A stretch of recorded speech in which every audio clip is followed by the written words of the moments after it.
Hello friends, blog with नीलम में आपका स्वागत है। फ्रेंड्स, आज मैं आप लोगों के लिए ज्ञान बिंदु जीएस एकेडमी जो रोशन आनंद सर के क्लास का सेट लाई हूँ। ये सेट बिहार एसएससी स्पेशल है। इसमें 50 क्वेश्चन जीके जीएस के रहेंगे।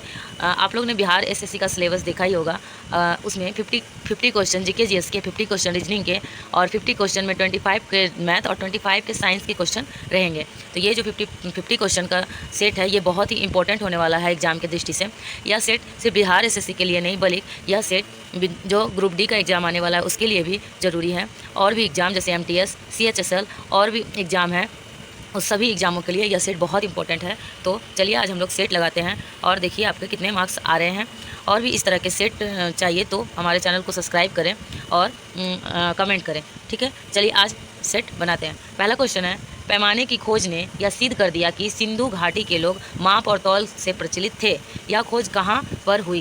तो इसका आंसर हो जाएगा डी, लोथल, ठीक है। चलिए आगे बढ़ते हैं। दूसरा नंबर क्वेश्चन, सिंधु सभ्यता निम्नलिखित में से किस युग में पड़ता है? तो इसका ऑप्शन है ऐतिहासिक काल, प्रागो ऐतिहासिक काल, उत्तर प्रागैतिहासिक काल या आद ऐतिहासिक काल। इसका भी आंसर हो जाएगा डी। इसका आंसर हो जाएगा डी, आद ऐतिहासिक काल। चलिए आगे बढ़ते हैं। 3 नंबर क्वेश्चन देखते हैं। निम्नलिखित में से कौन मोहनजोदड़ो की सबसे बड़ी इमारत मानी जाती है? तो इसका आंसर हो जाएगा विशाल स्नानागार, ठीक है। यह मोहनजोदड़ो की सबसे बड़ी इमारत मानी जाती है। चौथा नंबर क्वेश्चन में मिलान करना है। जैसे कि लोथल दिया हुआ है तो लोथल के साथ मिलान करना है। सभी स्थल के नाम दिए हुए हैं और इसे मिलान करना है। तो इससे मिलाइए आप लोग। देखिए इसका हो जाएगा लोथल, तो लोथल का हो जाएगा गोदीवाड़ा। लोथल का हो जाएगा गोदीवाड़ा, गोदीवाड़ा, तो ठीक है। उसके बाद हो जाएगा कालीबंगा। कालीबंगा से क्या मिला है अवशेष? जुटा हुआ खेत। उसके बाद हो जाएगा धौलावीरा। धौलावीरा से क्या हुआ मिला है हम लोग को? हड़प्पाई लिपि के बड़े आकार 10 चिन्हों वाला एक शिलालेख। कहाँ से मिला है? तो धौलावीरा से। फिर है बनावली। यहाँ से कहाँ मिला है? यहाँ से हम लोग को पक्की मिट्टी की बनी हुई हल्की प्रकृतिक मिली है। तो यह किससे मिल रहा है? तो इसका आंसर हो जाएगा बी, ठीक है। चलिए 5वां नंबर क्वेश्चन देखते हैं। निम्नलिखित में से किस स्थल में युगल समाधान या द्विशब संस्कार का प्रमाण मिला है? तो इसका आंसर हो जाएगा लोथल, ठीक है। लोथल से युगल समाधान के मिला है। 6 नंबर क्वेश्चन देखिए, किस पशु के अवशेष सिंधु घाटी सभ्यता में प्राप्त नहीं हुए हैं? तो शेर के अवशेष सिंधु घाटी से प्राप्त नहीं हुए हैं। 7वां नंबर क्वेश्चन देखते हैं। निम्नलिखित हड़प्पीय स्थलों में से कौन मनका निर्माण का एक विशिष्ट केंद्र था?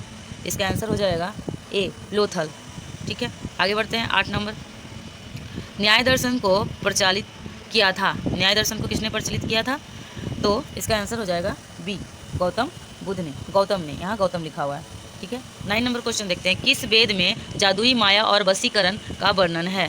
तो 9 नंबर का क्वेश्चन आंसर हो जाएगा डी, अर्थववेद में। अर्थववेद में जादुई माया और वशीकरण का वर्णन है। 10वां नंबर क्वेश्चन देखिए, प्राचीनतम व्याकरण अष्टधाई के रचनाकार कौन है? तो इसका आंसर हो जाएगा डी, पनिनी, ठीक है। 11 नंबर भी क्वेश्चन देखिए, ये भी मिलान करना है। 11 नंबर के क्वेश्चन को मिलान करना है। जैसा हो गया पुषण। पुषण किस चीज़ का देवता थे? यहाँ पुषण हो जाएगा पशुओं का देवता। इसके नाम से ही पता चल रहा है, पुषण माने पशुओं का देवता। उसके बाद है रुद्र। रुद्र जो है विवाह का देवता। फिर है धौस। धौस जो है जगत के पिता। फिर अदिति। अदिति जो है देवों की महान माता। इसका आंसर हो जाएगा बी, ठीक है। चलिए अब आगे बढ़ते हैं। अब देखते हैं 12 नंबर क्वेश्चन। 12 का क्वेश्चन है, अवेस्ता और ऋग्वेद में समानता है। अवेस्ता किस क्षेत्र से संबंधित हैं? तो इसका आंसर हो जाएगा बी, ईरान से संबंधित है। उसके बाद है 13 नंबर क्वेश्चन देखते हैं। 13 में निम्नलिखित में से किसे भारतीय परमाणुवाद का जनक कहा जाता है? परमाणुवाद का जनक किसे कहा जाता है? तो इसका आंसर हो जाएगा सी, महर्षि कनाद को, ठीक है। 14 नंबर आंसर क्वेश्चन देखते हैं। निम्नलिखित में से किस ग्रंथ में सतसाहस्त्री संहिता के नाम से भी जाना जाता है? तो इसका आंसर हो जाएगा 14 का बी, महाभारत को। उसके बाद है 15 नंबर क्वेश्चन, किस शासक ने गंगा और एवं सोन नदियों के संगम पर पाटलिपुत्र नगर की स्थापना की? तो 15 का आंसर हो जाएगा बी, उदयन ने, ठीक है। उसके बाद है 16 नंबर क्वेश्चन का आंसर देखिए, किस शासक द्वारा सर्वप्रथम पाटलिपुत्र की राजधानी के रूप में चयन किया गया? तो इसका आंसर हो जाएगा 16 का सी, उदयन ने, ठीक है। आगे बढ़ते हैं 17। सिकंदर की भारत में सफलता के निम्न कारण थे। क्या कारण था सिकंदर को भारत में स्वतंत्रता की? तो इसका आंसर हो जाएगा इसका, भारत में तब कोई केंद्रीय सत्ता नहीं थी, सही है। उसकी सेना श्रेष्ठ प्रकार की थी, ये भी सही थी। उसे देशद्रोही भारतीय शासकों का सहयोग मिला, ये भी सही है। और वह एक अच्छा प्रशासक था, ये भी सही है। इसका आंसर हो जाएगा डी।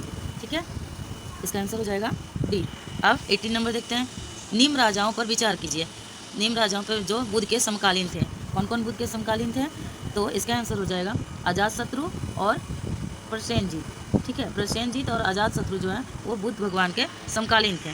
19 नंबर देखते हैं। मगध के किस प्रारंभिक शासक ने राज्यारोहण के लिए अपने पिता की हत्या की एवं इसी कारणवश अपने पुत्र द्वारा मारा गया? तो इसका आंसर क्या है? इसका आंसर हो जाएगा बी, अजातशत्रु। अपने पिता की हत्या की और अपने पुत्र द्वारा मारा भी गया। चलिए आगे देखते हैं 20 नंबर क्वेश्चन। निम्न में से कौन एक बौद्ध ग्रंथ जो 16 महाजनपदों का उल्लेख करता है? कौन सा बौद्ध ग्रंथ है जो 16 महाजनपदों का उल्लेख करता है? तो ये हो जाएगा अंगुत्तर निकाय। अब देखते हैं 21 नंबर क्वेश्चन। कनिष्क के शासन काल में चतुर्थ बौद्ध संगीति सभा किस नगर में आयोजित की गई? तो इसका आंसर हो जाएगा पुंडलवन कश्मीर में। 22 नंबर देखिए। गौतम बुद्ध ने अपनी मृत्यु के उपरांत बौद्ध संघ के नेतृत्व के लिए किसे नामित किया था? इसका आंसर हो जाएगा डी, वो किसी को भी नामित नहीं किए थे। ठीक है, 23 देखिए। कश्मीर में कनिष्क के शासनकाल में जो बौद्ध संगीति आयोजित हुई थी उसकी अध्यक्षता किसने की थी? तो उसकी अध्यक्षता वसुमित्र ने की थी। 24 देखते हैं। अनुव्रत शब्द किस धर्म से जुड़ा है? 24 का आंसर हो जाएगा जैन धर्म से। 25 देखते हैं। बुद्ध ने सर्वाधिक उपदेश कहाँ दिए? सर्वाधिक उपदेश कहाँ दिए थे? श्रावस्ती में सर्वाधिक उपदेश दिए थे।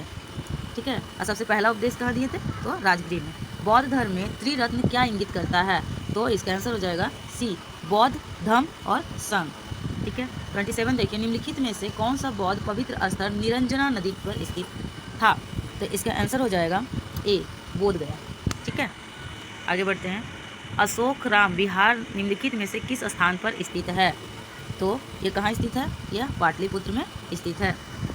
29 नंबर क्वेश्चन देखिए। निम्नलिखित में से वह व्यक्ति कौन है जिसका नाम देव, यहाँ गलत दिया हुआ है, यहाँ देव नाम प्रियदर्शी भी था। इसका आंसर हो जाएगा अशोक। ठीक है, अशोक का नाम देव नाम प्रियदर्शी भी था। 30 का देखते हैं। निम्नलिखित में से किस शहर में अशोक के शिलालेख हैं? ऑप्शन है गिरनार, कंधार, पाटलिपुत्र। तो इसका आंसर हो जाएगा सी, पाटलिपुत्र। ठीक है, आगे बढ़ते हैं। 31 है। मेगास्थनीज की पुस्तक का नाम क्या था? क्या है मेगास्थनीज के पुस्तक का नाम? तो इसका नाम है, इस पेज में है, इसका नाम था इंडिका, डी। आगे बढ़ते हैं।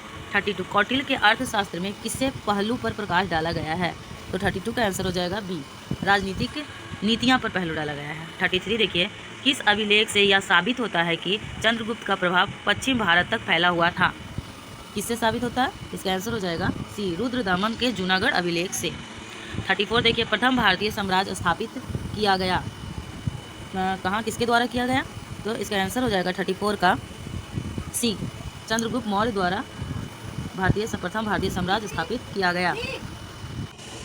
35 नंबर क्वेश्चन है। अशोक के शिलालेखों को पढ़ने वाला प्रथम अंग्रेज कौन था? तो वो हो जाएगा जेम्स प्रिंसेप था जो अशोक के अभिलेख को पढ़ने वाला प्रथम अंग्रेज था।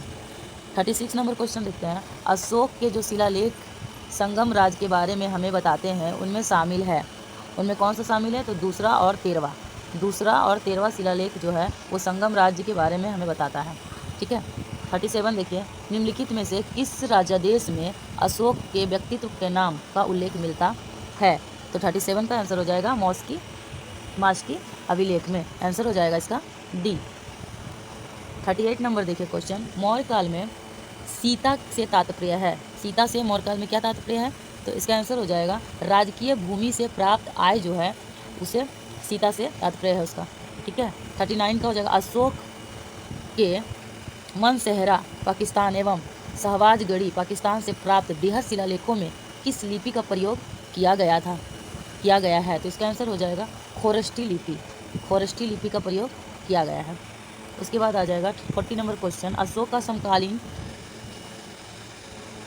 तुरमय, सॉरी ये अच्छा से दिख नहीं रहा है, कहाँ का राजा था, इस ये क्वेश्चन अच्छा से दिख नहीं रहा है, तो इसका आंसर हो जाएगा ए, मिस्र का राजा। ठीक है, आगे देखते हैं 42 देखते हैं। उत्तरी तथा उत्तरी पश्चिमी भारत में सर्वाधिक संख्या में तीर्थ मौर्य के सिक्के, सॉरी ये अच्छा से इसके पिक्चर नहीं आया है, फिर से एक बार पढ़ लेती हूँ। उत्तरी तथा उत्तरी पश्चिमी भारत में सर्वाधिक संख्या में तांबे के सिक्के जारी किए थे। किसने जारी किए थे? तांबे के सिक्के सब सर्वाधिक किसने जारी किए थे? तो कुषाणों ने थे, जो उत्तरी तथा उत्तरी पश्चिमी भारत में सर्वाधिक तांबे के सिक्के जारी किए थे।